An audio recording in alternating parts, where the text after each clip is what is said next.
ta 16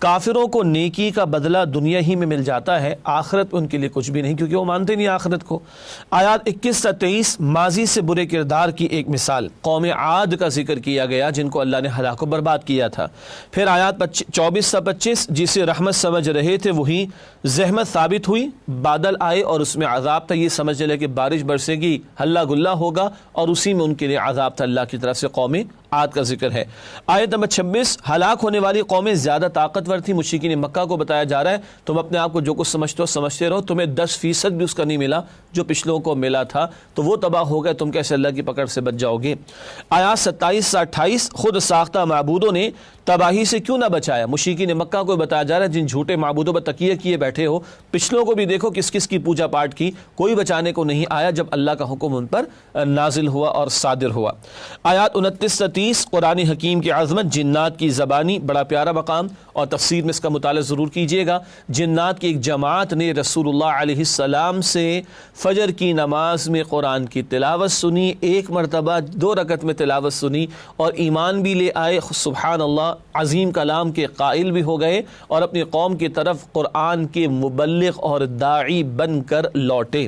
آگے لکھا ہے آیات 31 سے 32 حق کی دعوت جنات کی زبانی، اے ہماری قوم کے لوگوں، اللہ کی طرف پکارنے والے کی پکار کو قبول کرو، اسی میں تمہارے لیے خیر ہے، اور جو اللہ کی طرف داعی جو ہے بلانے والا ہے، دعوت دینے والا، اس کی بات کو نہیں مانے گا پھر وہ اللہ کی پکڑ کا شکار ہوگا اور وہ اللہ کے فیصلوں کو عاجز نہیں کر سکتا۔ اس کے بعد آیات 33 سے 34 پوری کائنات کا خالق کیا انسان کو دوبارہ زندہ نہیں کر سکتا؟ جو پوری کائنات کا بنانے والا، چلانے والا، اس کے لیے انسان کو دوبارہ پیدا کرنا کیا مشکل۔ اور آخر میں آیت نمبر 35 نبی کریم صلی اللہ علیہ وسلم کو صبر کی تلقین، اولو العزم من الرسل، پچھلے عالی ہمت رسولوں کا ذکر کر کے اللہ کے پیغمبر علیہ السلام کو فرمایا جا رہا ہے آپ بھی ان کی طرح صبر کیجئے، استقامت کا مظاہرہ کیجئے۔ ناظرین کرام، یہ تو جائزہ مکمل ہوا سورۃ الاحقاف کی آیات کا۔ اس کے بعد چلتے ہیں چند منتخب آیات کے مطالعے کی طرف۔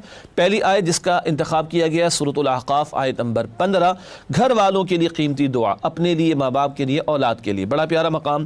رب اوزعنی ان اشکر نعمتک التی انعمت علی وعلی والدی وان اعمل صالحا ترضاہ واصلح لی فی ذریتی انی تبت الیک وانی من المسلمین۔ ترجمہ، اے میرے پروردگار مجھے توفیق دے کہ میں تیری اس نعمت کا شکر بجا لاؤں جو تو نے مجھ پر اور میرے ماں باپ پر انعام کی ہے، اور یہ کہ میں ایسے نیک عمل کروں جن سے تو خوش ہو جائے، اور میرے لیے میری اولاد میں صلاح و تقوی دے، میں تیری طرف رجوع کرتا ہوں اور میں فرمانبرداروں میں سے ہوں۔ بڑی پیاری دعا اپنے لیے کہ اللہ نعمتوں کا شکر ادا کرنے کی توفیق دے، والدین کے لیے بھی، اور اس بات کی توفیق بھی کہ اولاد میں صلاح کا معاملہ ہو جائے، اصلاح کا معاملہ ہو جائے، اولاد میں تقوی پیدا ہو جائے۔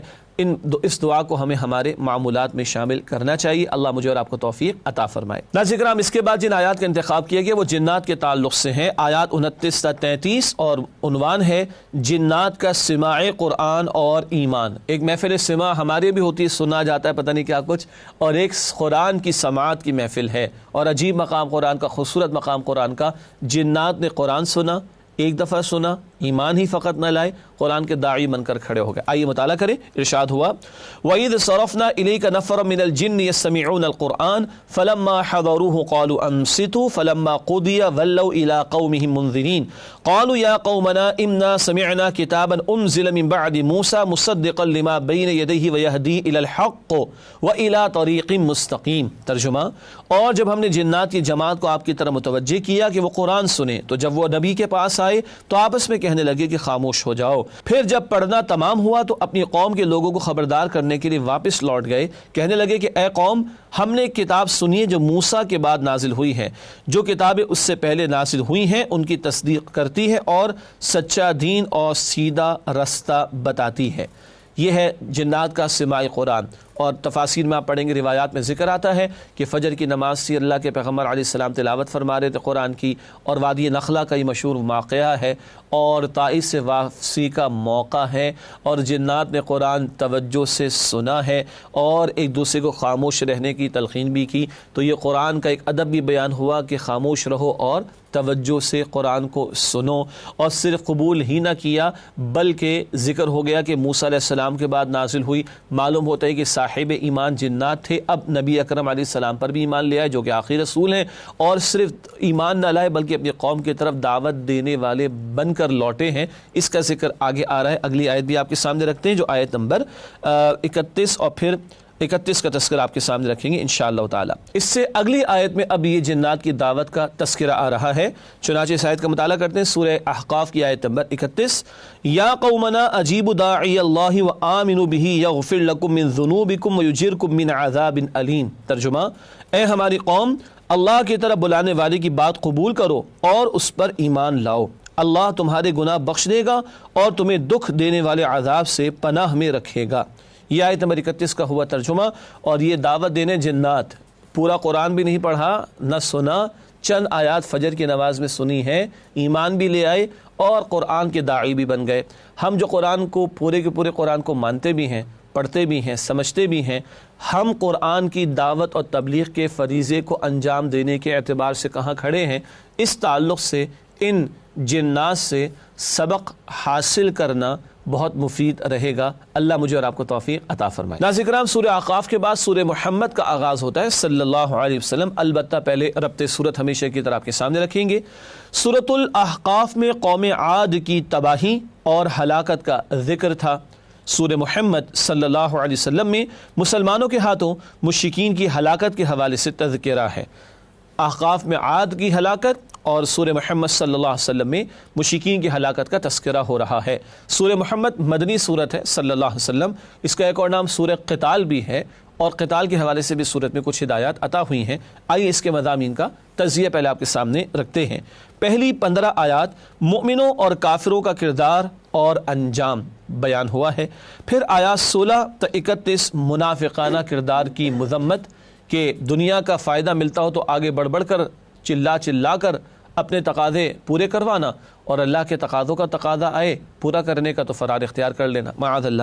آیات 32 سے 34 کافروں کی مذمت کی گئی ہے، کھلے کافروں کا بیان ہے، اور آیات 35 تا 38 مؤمنوں کے لیے ہدایات، اللہ کی راہ میں مال بھی خرچ کرنا اور اللہ کے کلمے کی سربلندی کے لیے آگے بڑھنا، پیچھے نہ ہٹنا۔ ناظرین کرام، اس کے بعد سورہ محمد صلی اللہ علیہ وسلم کی آیات کا جائزہ آپ کے سامنے رکھتے ہیں، یعنی آیت با آیت کیا موضوعات آئیں ان کا تذکرہ۔ سب سے پہلے پہلی 3 آیات دو قومی نظریہ کا بیان۔ سبحان اللہ، دو قومی نظریہ آپ کو یاد ہے نا، پاکستانی اسٹڈیز میں کبھی موجود ہوا کرتا تھا، پتہ نہیں اب پڑھایا جا رہا ہے کہ نہیں، اب تو لبرلزم کے نعرے ہیں اور سیکولرزم کی باتیں ہیں۔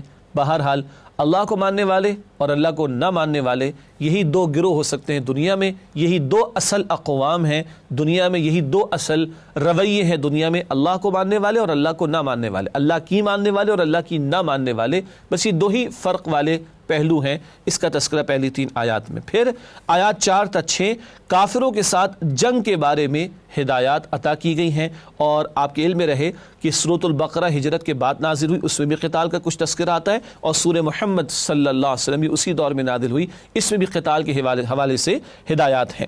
آیت نمبر 7 اللہ تعالیٰ کی مدد کن کے لیے آتی ہے؟ جو اللہ کے دین کی نصرت کا کام کریں، اس پر آگے بات کریں گے انشاءاللہ۔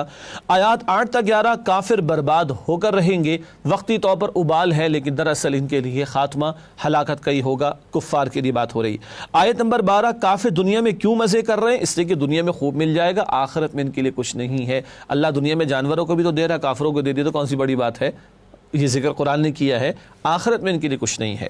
آیات 13 تا 14 نبی اکرم صلی اللہ علیہ وسلم کی دلجوئی کہ اللہ آپ کے ساتھ ہے، اللہ آپ کی پشپناہی فرمائے گا، اور ذہن میں رکھیے کشمکش جاری ہے کفار اور مسلمانوں کے درمیان، اس تعلق سے دلجوئی نبی صلی اللہ علیہ وسلم کی۔ پھر آیت نمبر 15 جنت کے مشروبات کا بیان، 4 قسم کی نہروں کا یہاں ذکر آیا ہے۔ پھر آیات 16 تا 18 منافقانہ طرز عمل کا بیان، دعوے بہت ہیں ایمان کے مگر عمل میں زیرو ہیں۔ آیت نمبر 19 اپنی نیکیوں پر ناز نہیں کرنا چاہیے، اللہ کی عطا ہے جس کی توفیق سے ہم خیر کا عمل سر انجام دے پاتے ہیں۔ آیات 20 تا 21 منافقین کی بزدلی کا بیان، اللہ کی راہ میں نکلنے کا موقع ہے تو فرار اختیار کرتے ہیں۔ آیات 22 تا 23 تربیت یافتہ لوگوں کی حکومت سے خیر پھیلتا ہے، اللہ نے قتال کی اجازت بھی پہلے دن نہیں دی، آغاز وحی کے 15 برس کے بعد بدر کا معرکہ پیش آ رہا ہے، اور 13 برس کے بعد ہجرت کے دوران قتال کی اجازت ملی ہے، ورنہ اممیچور قسم کا کوئی ایکشن لیا جائے تو عام طور پر اس کے نتائج اچھے نہیں ہوا کرتے۔ تو یہاں ذکر ہے کہ تربیت یافتہ لوگوں کی حکومت سے خیر پھیلتا ہے۔ پھر آیت نمبر 24، منافقت کا علاج، قرآن پر تدبر کیوں؟ اس قرآن پر غور و فکر سے ہدایت بھی ملے گی، ایمان ملے گا، اور ایمان ضد ہے نفاق کی۔ آیات 25 سے 26، شیطان دھوکے دے کر منافق بنا دیتا ہے اور دنیا کو بڑا سبز باغ بنا کر پیش کر کے آخرت سے غافل کرنے کی کوشش کرتا ہے۔ آیات 27 سے 28، منافقین کی اذیت ناک موت، اور قتال کے مراحل جب بھی آتے ہیں ان کو اپنی موت دکھائی دیتی ہے، لیکن موت تو آ کر رہے گی، مگر اللہ کے دین سے جی چرا کر جو موت آئے گی وہ اذیت ناک ہوگی۔ اللہ ہماری حفاظت فرمائے۔ آیات 29 سے 31، اللہ تعالیٰ آزمائش کے ذریعے منافقوں کو ظاہر کر دیتا ہے۔ یہ حق و باطل کی کشمکش کے دوران واضح ہو کر رہے گا کون کھرا ہے اور کون کھوٹا ہے۔ آیات 32 سے 34، گستاخان رسول کی نیکیاں برباد کر دی جائیں گی، کفار کا ذکر ہو رہا ہے۔ آیت نمبر 35، ہمت نہ ہارو، ڈٹ جاؤ، اللہ تمہارے ساتھ، ایمان والوں کی دلجوئی ہو رہی ہے، تسلی دی جا رہی۔ آیات 36 سے 37، دنیا کی زندگی ایک کھیل ہے، یہاں جینا لگاؤ، جانا ہے آخرت کی طرف۔ اور آخر میں آخری آیت ہے آیت نمبر 38 سورہ محمد صلی اللہ علیہ وسلم کی، دین کے لیے قربانی دو ورنہ یہ اعزاز کسی اور قوم کو دے دیا جائے گا، تم نہیں تو اللہ کسی اور کو توفیق دے دے گا، مگر تم سوچو کہ تمہارا حشر کیا ہوگا۔ اللہ مجھے اور آپ کو اللہ کے دین کی سربلندی کی جد و جہد کے لیے قبول فرمائے۔ ناظرین کرام، اس کے بعد سورہ محمد صلی اللہ علیہ وسلم کی چند منتخب آیات آپ کے سامنے رکھیں گے۔ پہلی آیت، آیت نمبر 7، اللہ کی نصرت کا حصول کیسے؟ ارشاد ہوا، یا ایھا الذین آمنوا ان تنصروا اللہ ینصرکم ویثبت اقدامکم۔ ترجمہ، اے اہل ایمان، اگر تم اللہ کے دین کی مدد کرو گے تو وہ بھی تمہاری مدد کرے گا اور تمہیں ثابت قدم رکھے گا۔ یہ آیت نمبر 7 کا ترجمہ۔ اللہ کی مدد ملے گی تو پیر اور قدم مضبوط ہوں گے، اور اللہ کی مدد کیسے ملے گی؟ تم اللہ کی نصرت کرو۔ مراد کیا ہے؟ اللہ کے دین کی نصرت کرنا، اللہ کے کلمے کی سربلندی کے لیے جد و جہد کرنا۔ یہ کرو گے تو اللہ کی مدد تمہارے شامل حال ہوگی۔ مراد کیا ہے؟ اللہ کے دین کو تھامنا، اس کی سربلندی کی جد و جہد کرنا، تب اللہ کی مدد ہمارے شامل حال ہوگی۔ فضائے بدر پیدا کرتے فرشتے تیری نصرت کو اتر سکتے ہیں گردوں سے قطار اندر قطار اب بھی۔ اس کے بعد اگلی آیت جس کا انتخاب کیا گیا وہ آخری آیت ہے سورہ محمد صلی اللہ علیہ وسلم کی آیت نمبر 38، رخ پھیر لینے کا برا انجام۔ ارشاد ہوا، ہا انتم ہؤلاء تدعون لتنفقوا فی سبیل اللہ فمنکم من یبخل ومن یبخل فانما یبخل عن نفسہ واللہ الغنی وانتم الفقراء وان تتولوا یستبدل قوما غیرکم ثم لا یکونوا امثالکم۔ ترجمہ، دیکھو تم وہ لوگ ہو کہ اللہ کی راہ میں خرچ کرنے کے لیے بلائے جاتے ہو، تو تم میں سے بعض بخل کرنے لگتے ہیں، اور جو بخل کرتا ہے تو وہ دراصل اپنے آپ سے بخل کرتا ہے، اور اللہ بے نیاز ہے اور تم محتاج۔ اور اگر تم منہ پھیرو گے تو وہ تمہاری جگہ اور لوگوں کو لے آئے گا، اور وہ تمہاری طرح کے نہیں ہوں گے۔ تو اللہ پکار رہا ہے، بلا رہا ہے اللہ کی راہ میں خرچ کرنے کے لیے اور اللہ کے دین کی سربلندی کی جد و جہد کے لیے۔ آج ہمارا فریضہ مسلمانوں کا، امت مسلمہ کا، نہیں کرو گے اللہ تمہیں ہٹا کر کسی اور کو لے آئے گا، مگر وہ تمہاری طرح تو نہ ہوں گے۔ تمہیں سوچنا ہے کہ تمہارا حشر کیا ہوگا۔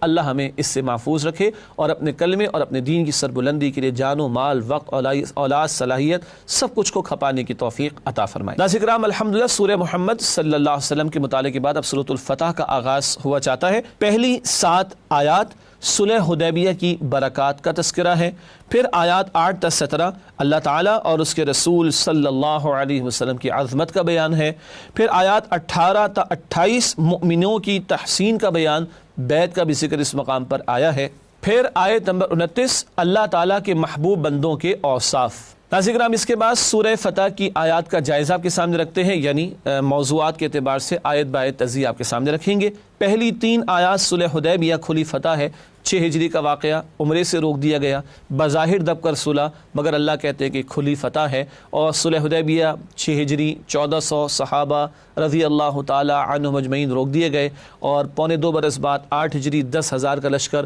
رسول اللہ علیہ السلام لے کر گئے اور مکہ فتح ہو گیا بغیر کسی جنگ کے، تو کھلی فتح صلح حدیبیہ۔ پھر آیات 4 تا 5 صحابہ کرام پر اللہ تعالیٰ کے انعامات کہ اتنے بڑے معاملے کے موقع پر صبر کی توفیق اللہ ہی نے عطا فرمائی جبکہ عمرے سے روک دیا گیا۔ آیات 6 تا 7 منافقین اور مشرکین پر اللہ تعالیٰ کی لعنت کا ذکر۔ آیات 8 تا 9 اللہ تعالیٰ اور اس کے رسول صلی اللہ علیہ وسلم کی عظمت کا بیان۔ پھر آیت نمبر 10 بیت رضوان کی تحسین، وہ بیت جو کی گئی تھی صلح حدیبیہ کے موقع پر اور درخت کے نیچے، اس بیت کو بیت رضوان کہا جاتا ہے، اس کی تحسین کی جا رہی ہے۔ آیات 11 تا 12 اللہ تعالیٰ کی راہ میں نکلنے سے گریز کا کوئی جواز نہیں، یہ منافقین تھے جو بہانے بنا کر اللہ کی راہ میں نکلنے سے فرار اختیار کرتے۔ آیات 13 تا 14 رسول اللہ صلی اللہ علیہ وسلم کا ساتھ نہ دینے والا مومن نہیں ہے، سچا ایمان والا تو رسول اللہ علیہ السلام کی اطاعت بھی کرے گا، پیروی کرے گا، ہر حکم پر حاضر رہے گا۔ آیت نمبر 15 فتح خیبر کی بشارت اور منافقین کی محرومی کہ وہ اس سے محروم کر دیے گئے۔ حدیبیہ صلح حدیبیہ 6 ہجری، فتح خیبر 7 ہجری، اور خیبر کی فتح کے وقت بڑا مال ملا مسلمانوں کو، مگر صرف ان کو جانے کی اجازت تھی جو صلح حدیبیہ کے موقع پر موجود تھے، تو منافقین محروم کر دیے گئے۔ آیات 16 تا 17 منافقین کے لیے ایک اور آزمائش آنے والی ہے، آئندہ قتال کا موقع آئے گا پھر ان کی آزمائش ہوگی۔ آیات 18 تا 21 بیت رضوان کرنے والوں کے لیے بشارت ہے کہ اللہ ان سے راضی ہو گیا۔ اس کے بعد آیات 22 تا 24 اگر مشرکین جنگ کرتے تو پیٹ پھیر کر بھاگتے، اللہ تعالیٰ تسلی دے رہے ایمان والوں کو، یہ تو اللہ نے صلح کرا دیا، اگر جنگ ہوتی تو یہ پیٹ پھیر کر بھاگتے۔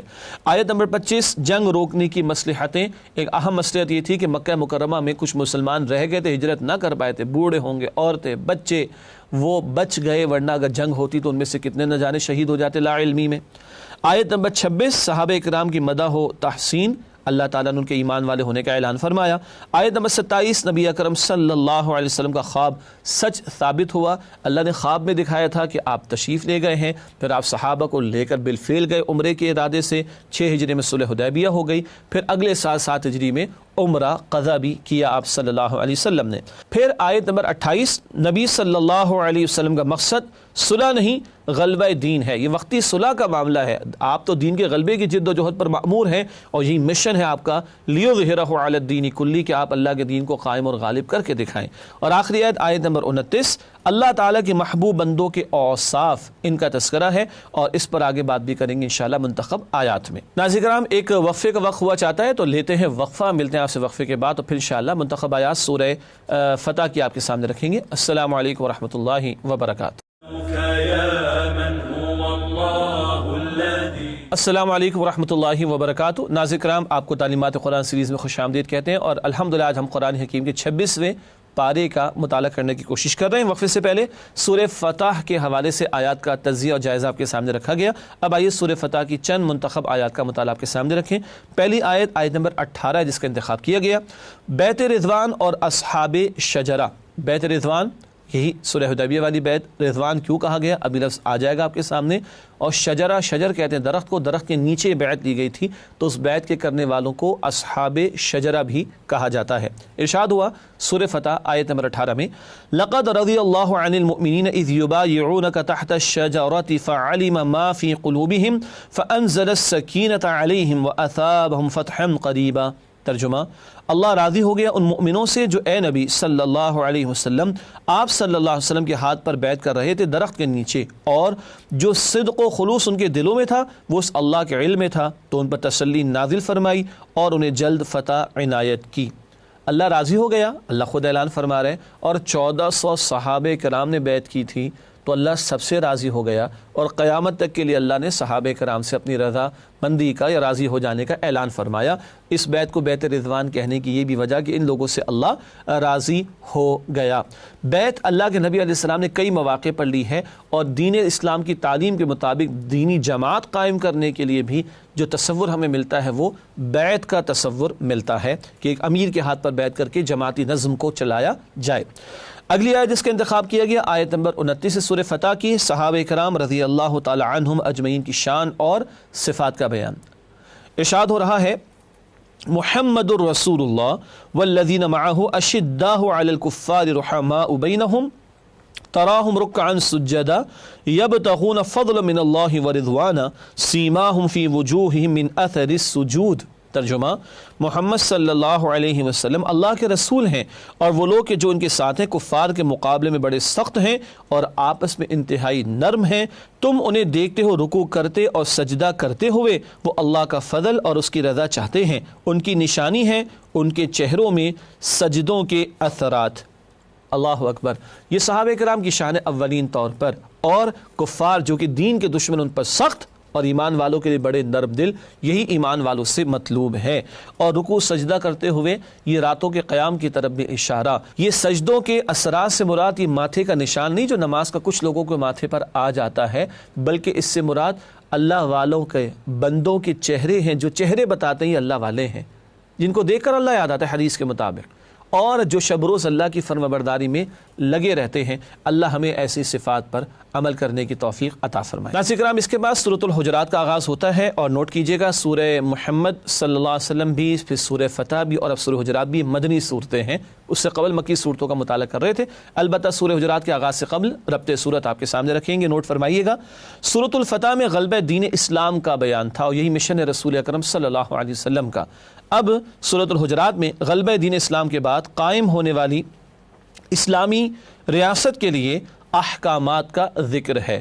قتال کا ایک مقصد کیا تھا؟ غلبہ دین ہو جائے تو اسلامی ریاست قائم ہوگی، اس میں کیا احکامات ہوں گے، ریاست کے لیے کیا امور ہیں، افراد کے لیے کیا معاملات ہیں، معاشرت کے لیے کیا رہنمائی، یہ کافی کچھ سورہ حجرات میں ہمارے سامنے آتا ہے۔ اور آپ کے لیے بھی ہوگا سورہ حجرات کافی جو بورڈز ہیں ہمارے گریجویشن کے، ان کے سلیبس میں بھی اسلامک اسٹڈیز میں شامل ہے، نصاب میں شامل ہے۔ بات کو آگے بڑھاتے ہیں، سورہ حجرات کے مضامین کا تجزیہ پہلے آپ کے سامنے رکھتے ہیں، اس حوالے سے نوٹ فرمائیے گا۔ آیات 1 تا 5 اور 7 اور 8 اسلامی ریاست کی دستوری بنیادوں کی وضاحت۔ اسلامی ریاست ایک نظریے پر قائم ہے تو اللہ کی اطاعت، اللہ کے رسول علیہ السلام کی اطاعت، یہ دو اصل بنیادیں۔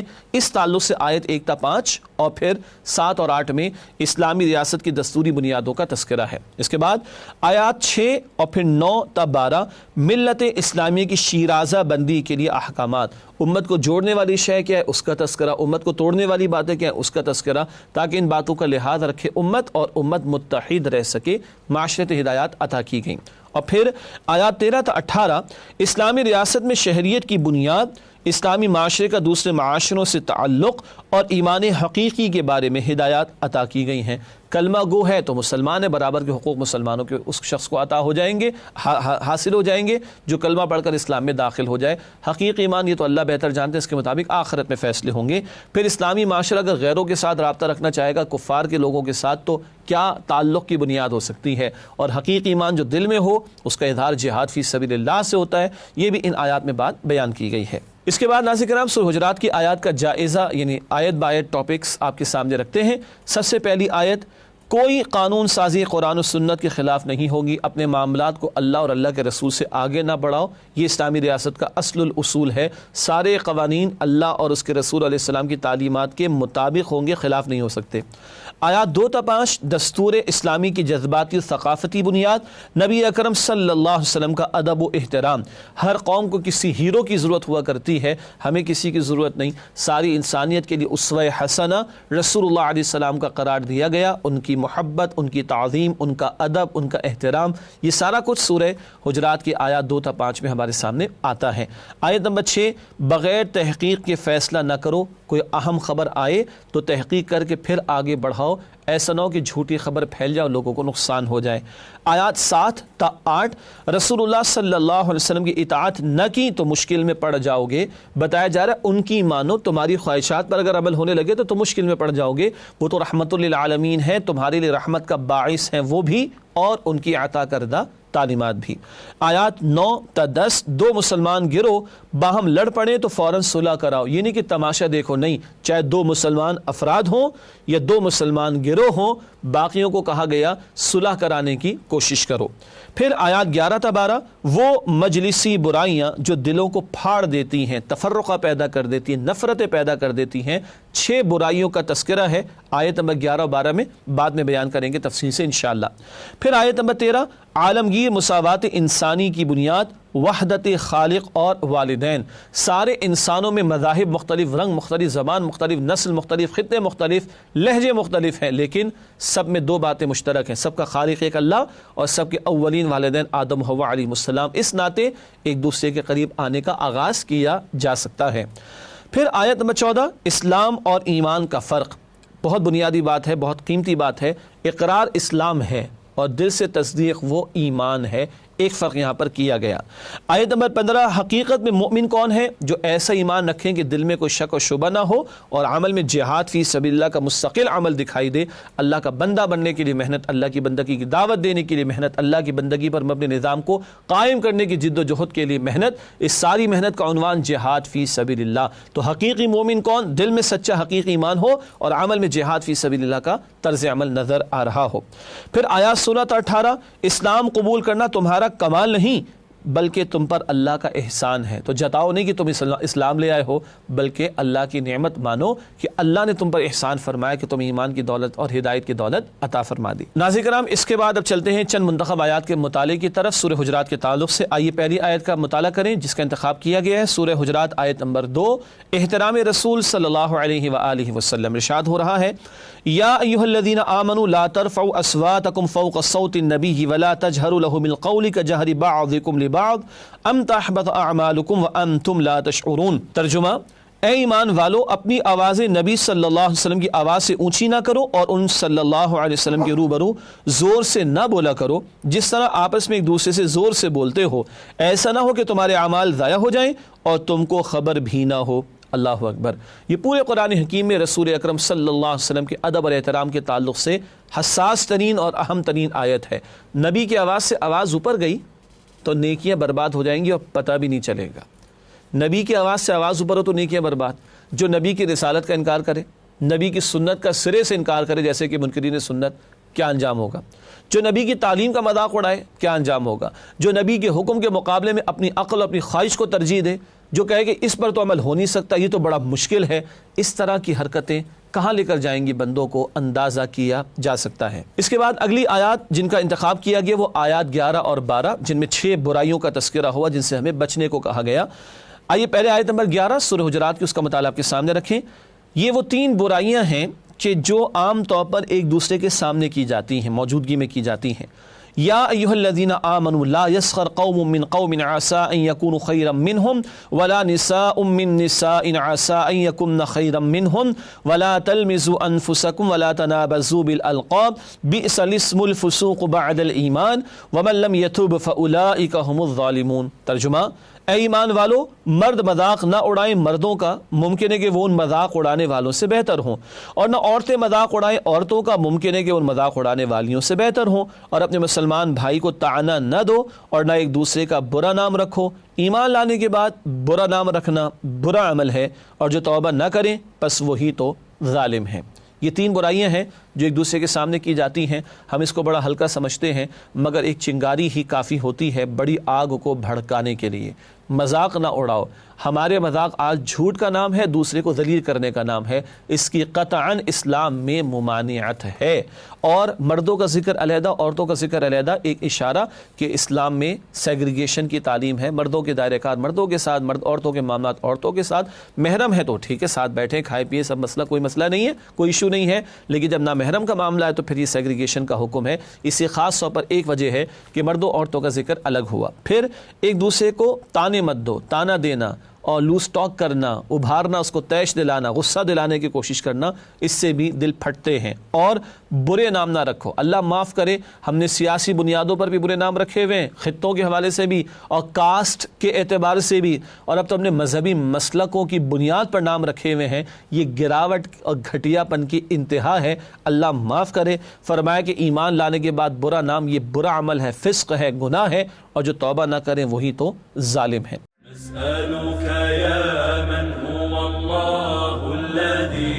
ناظرین کرام، اس کے بعد سورہ قوف کا آغاز کریں گے، اور سورہ قوف مکی صورت اور اس سے آخری منزل قرآن کی 7ویں منزل اس کا آغاز بھی ہوتا ہے، لیکن پہلے ربط صورت آپ کے سامنے پیش کریں گے۔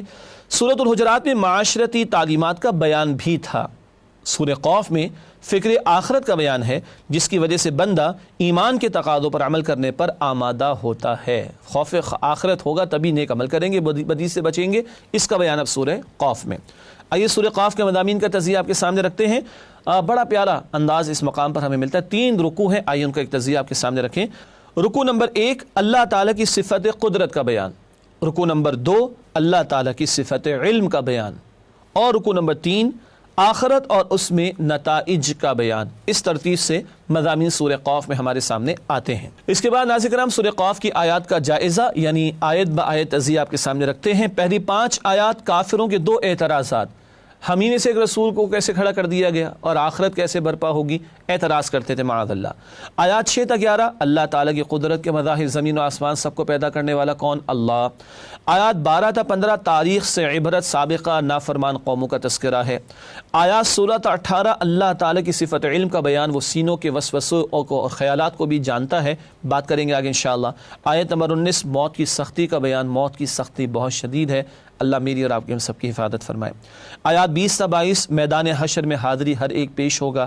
آیات 23 تا 29 انسان کے ساتھی شیطان کا انجام، شیطان تو کہے گا کہ میں نے تو اس کو نہیں ورغلایا تو خود ہی برا بنا بیٹھا تھا، اللہ فرمائیں گے تم دونوں جہنم میں جاؤ گے، شیطان بھی اس کی پیروی کرنے والے بھی۔ آیت نمبر 30 جہنم کا پیٹ نہیں بھرے گا، استغفر اللہ، جہنم میں خود جہنم کہے گی بہت جگہ ہے اللہ، جتنوں کو چاہے اس میں ڈال دے، اللہ ہم سب کو جہنم کے عذاب سے محفوظ رکھے۔ آیات 31 تا 35 جنت میں کون لوگ جائیں گے؟ رحمان سے غیب میں ڈرتے رہنے والے وہ جنت میں ہوں گے، اللہ ہمیں ان میں شامل فرمائے۔ آیت نمبر 36 سرکش قوموں کے انجام سے عبرت حاصل کرو، اس کی تلقین کی گئی۔ پھر آیت نمبر 37 حق کی معرفت حاصل کرنے کی 2 صورتیں، دل زندہ اور بیدار ہو یا بندہ توجہ سے حق کی بات کو سنے۔ آیات 38 سے 40 اللہ تعالیٰ ہر کمزوری سے پاک ہے۔ آیات 41 سے 44 تمام انسانوں کو میدان حشر میں جمع کرنا اللہ کے لیے آسان ہے۔ اور آخر میں آیت نمبر 45 اے نبی صلی اللہ علیہ وسلم قرآن کے ساتھ یاد دہانی کراتے رہیے، تذکیر قرآن کے ذریعے۔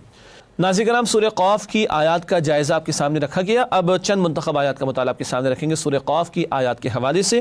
آیات 16، 17 اور 18 اللہ کا علم کامل اور اعمال کا ریکارڈ یہ بیان ہو رہا ہے۔ ارشاد ہوا وَلَقَدْ خَلَقْنَا الْإِنسَانَ وَنَعْلَمُ مَا تُوَسْوِسُ بِهِ نَفْسُهُ وَنَحْنُ أَقْرَبُ إِلَيْهِ مِنْ حَبْلِ الْوَرِيدِ إِذْ يَتَلَقَّى الْمُتَلَقِّيَانِ عَنِ الْيَمِينِ وَعَنِ الشِّمَالِ قَعِيدٌ مَا يَلْفِظُ مِنْ قَوْلٍ إِلَّا لَدَيْهِ رَقِيبٌ عَتِيدٌ۔ ترجمہ، اور ہم ہی نے انسان کو پیدا کیا ہے اور جو خیالات اس کے دل میں گزرتے ہیں ہم ان کو جانتے ہیں، اور ہم اس کی شہرت سے بھی اس سے زیادہ قریب ہیں۔ جب وہ کوئی کام کرتا ہے تو 2 لکھنے والے جو دائیں بائیں بیٹھے ہیں لکھ لیتے ہیں، کوئی بات اس کی زبان پر نہیں آتی مگر ایک نگہبان اس کے پاس لکھنے کے لیے تیار رہتا ہے۔ یہ اللہ تعالیٰ کی صفت علم کا باریک بینی کے ساتھ تذکرہ کہ انسانوں کے اندر اٹھنے والے خیالات سے بھی اللہ واقف ہے، اور ہمارا ہر عمل، ہمارا ہر قول ریکارڈ پر ہے، اور نیتوں کو بھی اللہ جانتا ہے۔ اللہ ہم سب کے حساب کو آسان فرمائے۔ ناظرین کرام سورہ قاف کے بعد 26 سپارے میں آخری سورت شروع ہوتی ہے سورۃ الذاریات اور مکمل ہوتی ہے 27 سپارے میں۔ البتہ سورۃ الذاریات کے آغاز سے قبل ربط سورت سورہ قاف میں آخرت کی جزا و سزا کا ذکر تھا، نتائج کا بیان تھا۔ سورۃ الذاریات میں وقوع قیامت کے دلائل کا بیان ہے، اور اللہ سبحانہ و تعالیٰ نے چند قسمیں بھی کھائی ہیں اور قیامت کا تذکرہ فرمایا ہے۔ اس کے بعد سورۃ الذاریات کے مضامین کا تجزیہ آپ کے سامنے رکھتے ہیں۔ پہلی 14 آیات وقوع قیامت اور منکرین کا انکار آخرت، پھر آیات 15 تا 19 متقین کی صفات اور حسین انجام کا ذکر، پھر آیت نمبر 20 تا 23 آیات الہی کا بیان، اللہ کی نشانیوں کا تذکرہ، پھر آیات 24 تا 46 وقوع قیامت کا تذکرہ، آیات 47 تا 51 منکرین کا انکار آخرت، آیات 52 تا 60 منکرین حق کے لیے وعیدیں اور اہل ایمان کے لیے ہدایات۔ اس کے بعد سورۃ الذاریات کی وہ آیات جو 26 سپارے میں شامل ہیں ان کا جائزہ آیت بآیت آپ کے سامنے رکھتے ہیں۔ پہلی 6 آیات قیامت ضرور آئے گی قسمیں کھا کر اللہ تعالیٰ نے بیان فرمایا۔ آیات 7 تا 14 قیامت کا انکار کرنے والوں کا برا انجام ذکر ہوا۔ آیات 15 تا 19 پرہیزگاروں کے لیے حسین انعامات اور ان کی صفات کا ذکر بھی ہے۔ آیات 20 تا 23 آیات انفسی و ارضی قیامت کے لیے دلیل ہیں، کائنات میں اللہ کی نشانیاں، زمین میں بھی اللہ کی نشانیاں موجود ہیں، اور خود ہمارے اندر انسانوں میں اللہ کی معرفت کی نشانیاں موجود۔ اور آیات 24 تا 30 سیدنا ابراہیم علیہ السلام کے لیے بشارت، ایک بیٹے کی ولادت، جناب اسحاق علیہ السلام کی ولادت فرشتے دینے کے لیے آئے تھے، اس کا تذکرہ ہے۔ پروگرام کا اختتام ہم کرتے ہیں ہمیشہ ایک حدیث کے بیان پر۔ فرمان نبوی صلی اللہ علیہ وآلہ وسلم، اللہ تعالیٰ کے کلام کو دوسرے سارے کلاموں پر ایسی ہی فضیلت ہے جیسی کہ خود اللہ تعالیٰ کو ساری مخلوق پر فضیلت حاصل ہے۔ یہ بہقی شریف کی روایت ہے۔ اور ناظرین کرام، اسی کے ساتھ آپ سے اجازت چاہیں گے۔ اللہ تعالیٰ ہمیں قرآن حکیم سے مزید تعلق کی مضبوطی عطا فرمائے، آمین یا رب العالمین۔ وآخر دعوانا ان الحمد للہ رب العالمین، والسلام علیکم ورحمۃ اللہ وبرکاتہ۔